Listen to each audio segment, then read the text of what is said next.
हे घे खा. वहिनी चटणी किंवा भाजी नाही आहे का? चटणी पाहिजे तुला? कोण तुझी माई इथे ठेवून गेली होती की तुझा बाप? चुपचाप खायचं असेल तर खा, नाहीतर इथून निघ.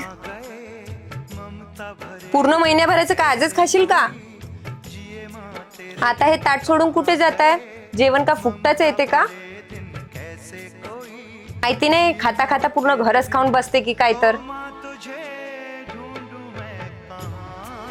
हो जा निघ. तसं पण काय चुकीचं बोलली मी? कमवत धम्मत ते एक नाही, पण चालला फुकटाचं खायला.